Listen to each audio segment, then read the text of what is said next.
We're following Commissioner Denise Grant meeting Custos.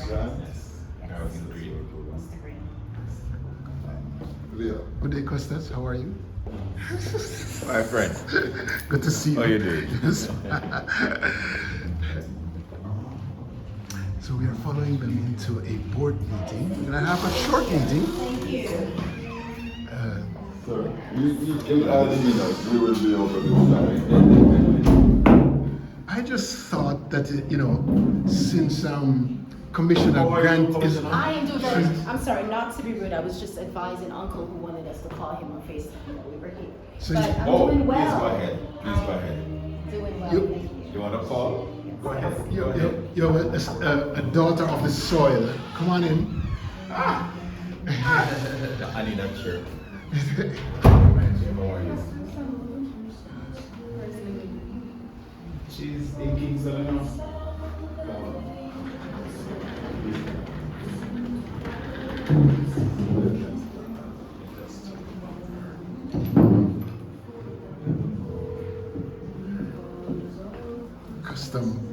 Custos Garfield Green, owner of EPAM's.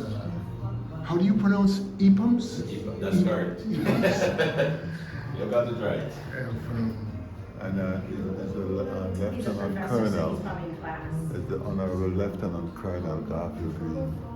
Custos Honorable Auditorium. Lieutenant Colonel Garfield Green, Yes. Custos Of Manchester. We have Anne-Marie. Hi. Hello. And then I'm gonna have the Commissioner Grant. I really want us to have this really nice conversation. I'm gonna ask a couple of questions if you don't mind. Leo, Between both of I'm you. going to have him, this gentleman's going to ask me a whole bunch of questions. Oh, easy. Okay, yeah, I'll just go ahead and just listen. Okay, so the Custos is a representative of the Governor General, and so there are 14 Custoses. Can I say that? Yes. Across the island, and we have a chance to meet with the one in Manchester, and she, Commissioner Grant, a sister, a daughter of the soil of Manchester. It is appropriate for her to being in the island to come and meet with someone who's the leader in the same capacity. 100%. Welcome to Manchester. Thank you.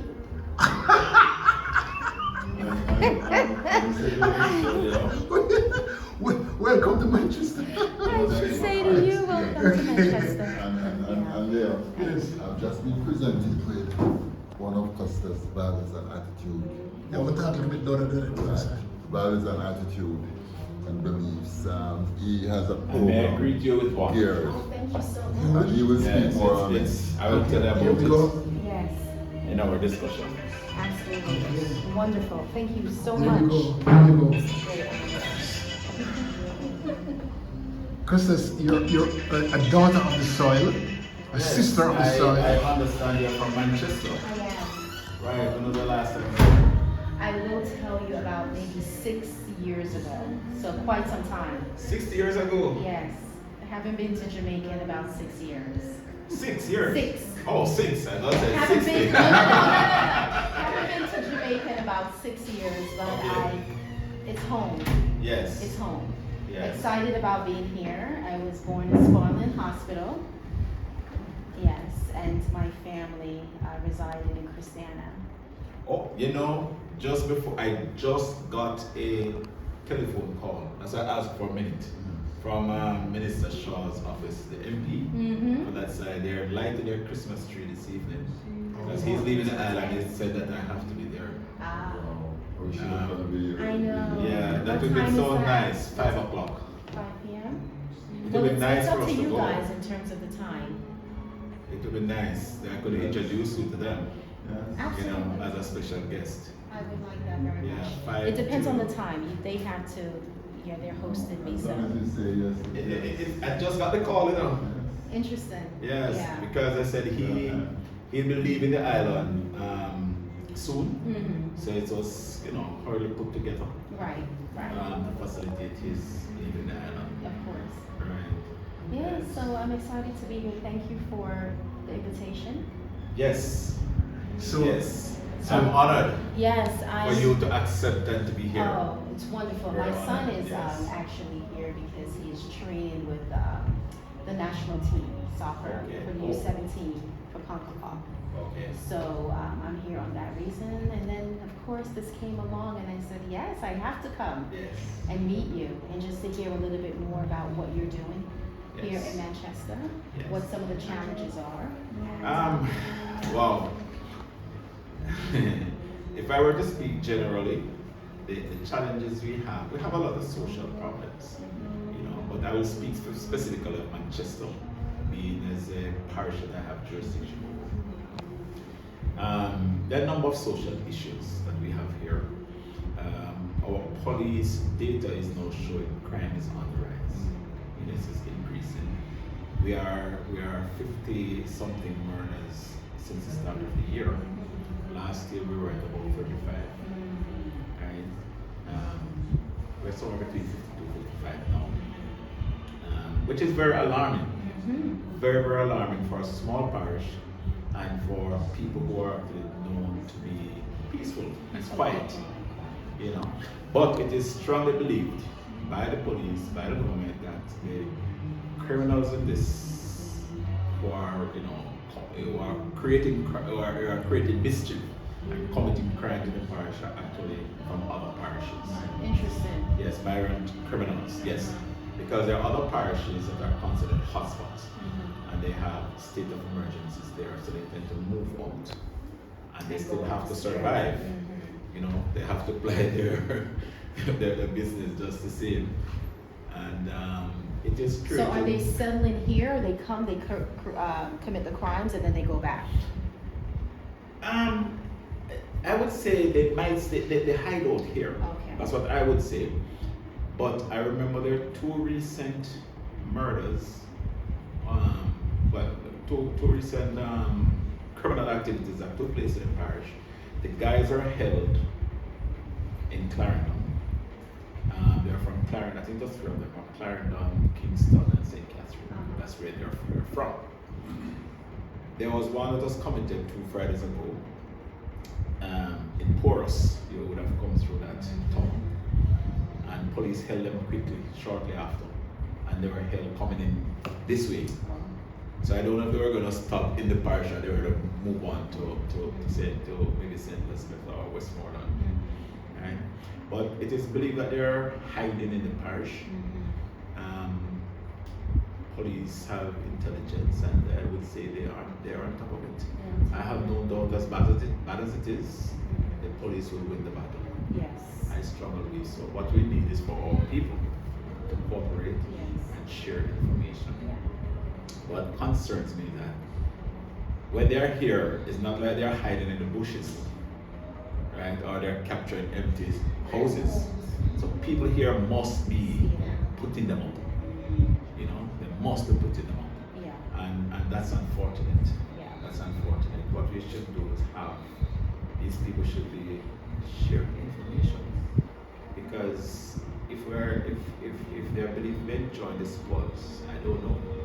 But there's a fear. It won't hurt until something happens. Yeah, but there's a fear associated with sharing information. We have similar issues as well in the city of Lauderhill, because now they're fearful of their own selves and their families and so on. I've heard that. And whilst there is some truth to it, I would say it's an excuse for not wanting to share, or it's a sign of being irresponsible. Because there are so many ways in which we can share information. Right. There are so many opportunities. I would be fearful too. Right. I'd be concerned. But if it is for the good of for the people, for the country, let us step forward and use one of the avenues to share the information. Yes.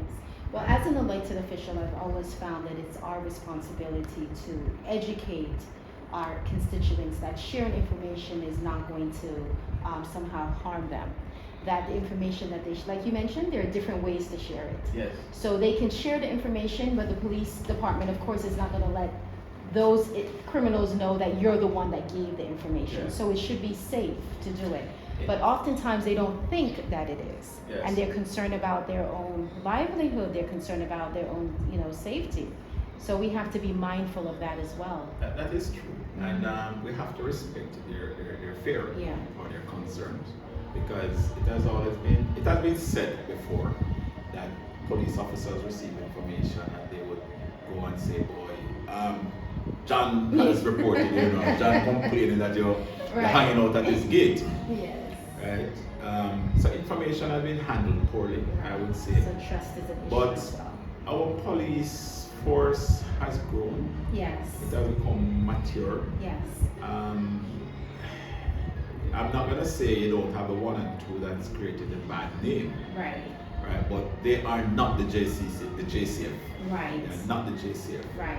right? Yeah. So find someone whom you can trust, right? You'll be the high-ranking police officer. Right.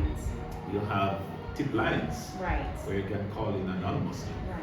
Use them. Find a way you can talk to JPs, you can Right. talk to the Custos, share the information, and Absolutely. let us pass it on for you. Right. And from what I see, I feel as if Mr. Anderson is doing a good job, the best job that he can possibly do with the resources and things that he has here. We hosted him when it was about 3 years ago in the city of Lauderhill. And of course, the diaspora was concerned about the crime here in Jamaica. One of the reasons they say it's difficult for them to come back home. But then again, we still come, right? Because Yes. there's no place There's like no place Jamaica. like Jamaica. Right. So I think And- that's the main issue. Crime is high. And crime is everywhere. It is everywhere. To be fair. Be it crime all is- that it is pretty high in Jamaica. Yeah. It is everywhere. I would say, and I will say it publicly, the police commissioner and the police force enjoys my confidence. Mm-hmm. I believe they will win. I believe they are developing the strategies Right. to fight the crime. Yes. They might not be able to prevent every single crime, right? Some of them are domestic, some are gang related, but the response from them, Yes. they must be commended, Yes. right? They are able to have quick breakthrough. Yes. They're able to capture guys. They're able to see. They have seized a number of illegal weapons Yes. since the start of this year alone. Yes. And their Right. social media presence is And their social media presence, absolutely. yes. So I believe they are developing the strategies. Mhm. It is unfortunate that people are hurting and losing lives. But in the long run, I think the country is going It's to going to benefit from it. yes, from this strategy. Well, my father was a former police, died in 2009. Sanford Mullins, he was actually Assistant Commissioner of Police in Jamaica during the 70s and 80s. Okay. So he worked very closely at Manly. He was in charge, he was a superintendent of telecommunications throughout the island. Yeah. Yeah. But my condolences. Yes, thank you, but you're too young to remember him, of course, I'm sure. Not to remember, but to know him. Or to know him, right? I just turned this down a Yeah, but, yeah, so. There is something And I must say I'm honored for you to say that, Yeah. that I'm too young. But when I was talking, you're like, you didn't say, oh yeah, man, I know him, so I figured more or less, No, yeah. no. So of course, In the 70s, I made that before. you're a little boy running Yeah, around, right. yeah. So he was actually responsible for bringing the two-way radio to Jamaica. My dad Okay. was, yeah. What one is it? Sanford Mullins, Sanford. yes, yeah. Okay. Mm-hmm. Yes. Yeah, Yes. so it's interesting because when I was running for commissioner, I utilized his name to get a whole bunch of votes. Because And it worked. it worked. We have a very strong ex-Jamaica Police Association in Florida, and their headquarters is actually in Lauderhill. So when I was running, I just mentioned his name and said, "Yeah, man, I know, Mr. Mullins, shall police picnic." So that worked out very nicely. Worked for you. Yeah, Okay. absolutely. Yeah. Lauderhill happens to be the third largest Jamaican Income community yeah. in America. I picked that up. I actually picked up as a second. Oh, That's yeah. what I my think research. Miramar is the second. Right. Yes. But I don't know what current the data is. Yeah. But from what the research I did, Lauderhill is the second largest, has the largest population of Jamaicans. They call it Jamaica in Hill. the States, yes. And even the number of Caribbean nationals that are there, Jamaica is the highest.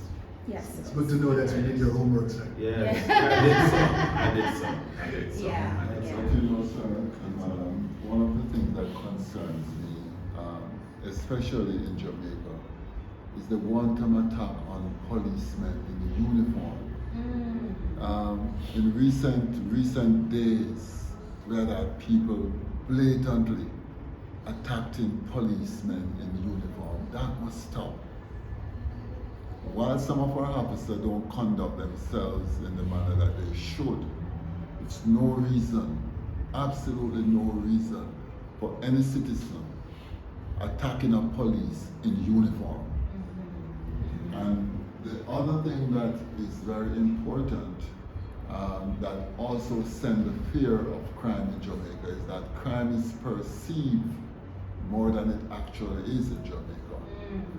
So you listen to a Jamaican overseas, I'm not coming back to Jamaica, crime is so bad, and he or she tells 10 persons, and the other 10 persons is filtered down the line. When in fact, it's really not as bad as it really is. It's a concern. Yes. And we're not having mass murders. No. And I hope the day will never come. Right. So the crime is perceived on most occasions, even perpetrated by our own citizens. Right. Because everybody have an interest in Jamaica. You know? Everybody in the world have an interest in this little piece of gold right here. And so when something happens, it filters around the world. I agree. Yes, yes. But I would say it's based on how it is portrayed in the media too. You know, they're reporting a shooting in Jamaica, but it's like it is so, it's terrible and it shouldn't happen. Right. But I think the media sensationalize it and make it sound as to be worse than it actually is. Absolutely. Right? But it is hurting us as a people and as a nation. I think it is, it is really stymieing our growth and our development to some extent. Because I listened to the Prime Minister just last night in the news, and he spoke about how organized the intelligence that they have is showing how organized the gangs are becoming, to rob. Especially during the Christmas season here, right? So they are developing their strategies, organized crime. But we just have to depend on our security forces, our leaders, Yes. to do what they have to do. Do you feel that the influences of other cultures coming here as well has affected that or has some impact? Sure, I Yes? think so. I think we're easily influenced. Yeah. I think so. I think we can be gullible, and I think it comes down to too many idle hands are around. People are not productive. And I was telling they're bright people. 100%. We are bright people. So if we were to put our energies in the right place, we would just do well as a country. Right? But this quick rich mentality, this donemanship business, done and big up. And I always wonder if people don't learn from others' mistakes. Yes. You see someone get killed or have to be hiding, living in fear and hiding from the police. Why do you want to follow those footsteps? Right. Because we can all survive. We can all survive. We can all One of the survive. problems I have is that we have policies, but they're not really implemented. And I think that's where the drawback is. Expand on that. Policies are not followed through. So every day you make a new policy, but what is it that you really want to accomplish? You go into an area, you have an SOE, but what are the infrastructures that are being put in for the youth when all of this is done? When this is going on, what do they have? Nothing. Where is a job? But you and I were having a very in-depth conversation driving down, and we were talking about agriculture. and the beauty in agriculture and how lucrative it can be as Yes. well, and how the Jamaican youth has somehow neglected that to, like you were talking about, the fast money schemes. But when you're looking at it, other countries, other developing countries, you know, first world countries as well, are really taking a hold of agriculture. I know that the United States now, that's a big thing. Yes. Everyone is planting something Well, yeah. and selling, and that is something where we have the soil to do it. We have the soil to do it. We have the manpower, the human capital to do it as well. So how do we motivate those children? How do we motivate the youth and let them know that being a quote unquote farmer is not something that it should be considered beneath them? That is something that can pardon? It's too hard for them. It's too hard. Yes, this society nowadays, they don't look at the first thing that's wrong with most of our young people. They don't want anything out of life. Because if you have a value system where you want something out of life, you start to chart a path and you work towards that. Yeah. Now, it's a difference between getting rich quick, because when you have the get rich mentality, anything goes. Right. So if John comes along and say, you know, we can go hold of that man because he has $2 million, he's gonna go with it. But if you have your value system, and that's why I endorse the Custos, which is Belief, Values and Attitude program. Mm-hmm. It's a very, very important program that must be pushed in schools.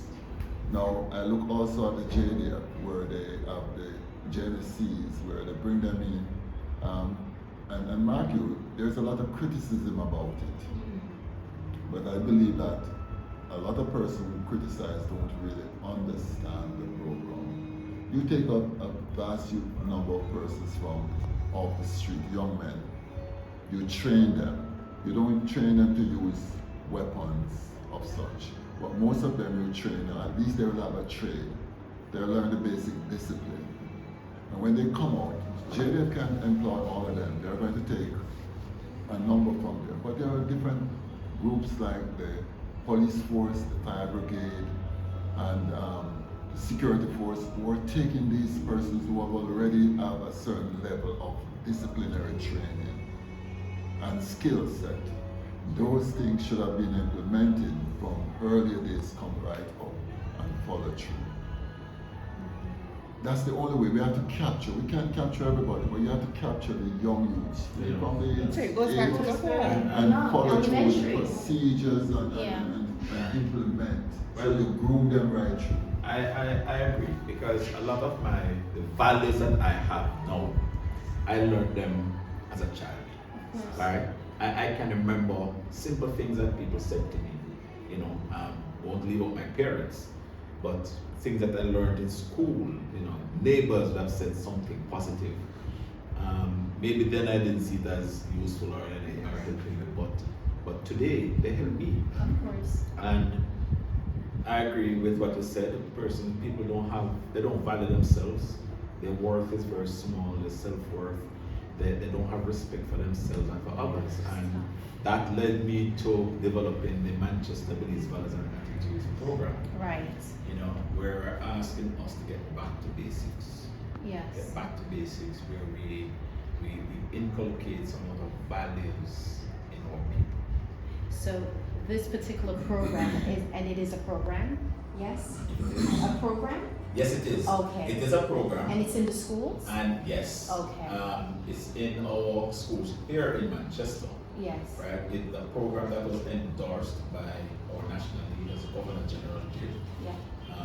Minister Shaw did also endorsed it. Some business leaders and local people here in Manchester endorsed it.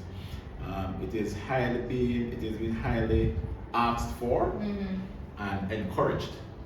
You know, so we feel very encouraged to get this program promulgated, Yes. mainly in the schools and in the communities at large. So tell us a little bit about the program itself. What are the values? All right, the main thing for us is respect for self and for others. Yes, because we believe that if we respect ourselves first and foremost, there are a number of things that we do we would not do if we respect ourselves. ourselves. Right. We need to respect others. We need to learn and respect our national symbols, our national anthem. If we can become or have some sense of patriotism for this country, our crime will be less. Right? Let us value our country, value our people. We need to have a sense of social responsibility. Right? So this program seeks to inculcate those values. We want to create some amount of attitudinal change 100%. and social revitalization among some people. And may I say we started in the schools, the primary schools, not primary, Elementary. infants, yes, infant schools. And we have partnered with all the uniform groups, the cadets, the scouts, Girls Guide, Girls Brigade, where we seek to, the 4-H club as well, to have one of these groups in a school that doesn't have one, or help it to grow, right? For the start of this school year in September, we had a ceremonial reopening of schools, right? Where schools across Manchester participated in a virtual ceremony. We had one school that we used as a hub, and all the schools sang the national anthem at the same time and raised the national flag. So it was done simultaneously at all of these schools. We had for our independence, we had a pre-independence celebration, which was to energize the people to come out and celebrate Jamaica 60. So 1 week before, we had several businesses across the parish having the Jamaican flag flying on the buildings, right? Again, which is a show of patriotism. Right. It has never happened in Manchester. And it's a collective effort. It was a collective effort. So we got them to come on board, and they came on, they supported it, and I know I counted about 12, I know it was more, businesses that had the Jamaican flag flying Very during nice. the independence period. Very nice. Very nice. So it's not something that they're going to see within a year, Right. but for the long term, I think it will change mindsets. Yes. It will change our behavior. It will change our lifestyle, Yes. right? And we're working with different agencies, because if something has already been developed and can work, we're not going to reinvent the wheel. We're going to push what is developed, right? And it's there for the people to work with. Just as long as it's So we just- effective. Well, as long Yeah. as it is effective, yes. This is excellent. So, Yes. how can the city of Lauderhill assist in this effort? That's a big question. I guess we have to Um, take some time to think. we would love all the support we can get. And what Yes. does support look like? Well, right now we have a few businesses that have committed to support this program. That has pushed us to form a secretariat. So we have 6 persons in the secretariat to manage that program, this program. Actually having a retreat, our first retreat in January, to develop a 5-year plan. But one of our former premises said it takes cash to care. There's so much that we want to do, and it all takes cash. Because to get people moving, to get people to come on board, it requires funding, right? Which is something that we don't have, But thanks to our businesses here, they are supporting it in small ways, yes. But So, is there a specific project that you would say, hey, Denise or Commissioner Grant, that this is a specific project we would need help with, Yes. and I can take that back to I'm you sure. guys I'm or- sure we have. I would want to tell you after the retreat, Sure. because what has happened over the years, a 1-year program. It has only gone a year. It was launched by our former Prime Minister, Bruce Golden. He launched it here in Manchester, and we had our celebratory breakfast in November. So over the past year, things happened in an ad hoc way. We saw the needs and we jumped at it. We have ideas, we went and pushed it. So what I've instructed the Secretariat to do is to make things more structured, right? So that when we go for funding, we can present something, as a project Sure. or as an initiative Sure. that we can get support for. Sure. So we're having our retreat in actually on the 20th of January, and we are going to be developing the programs Right. that we can present to. Okay, great. Right. Fantastic. So I will be in touch with you. Absolutely. We'd love to come on board. Yes, there's actually a card that I placed in there. Snail Gilling. Yes. We'd love to come on board. This is something I would that say is that. very close to And I sitting tell in you a something, you summit know, with simple things. Commissioner Denise we Grant from for Charles Lauderhill County, in Florida, what I did and also was to gather 57 students from the more rural schools right here in Custos. Manchester, right? Garfield. And treated them for the day. That's wonderful. I took them to King's House, I took them to Jamaica House, and then had fun. Yeah. And listen to me, if you were to hear some of the comments from the children, you would cry. You know, they have never been past manual. Of course.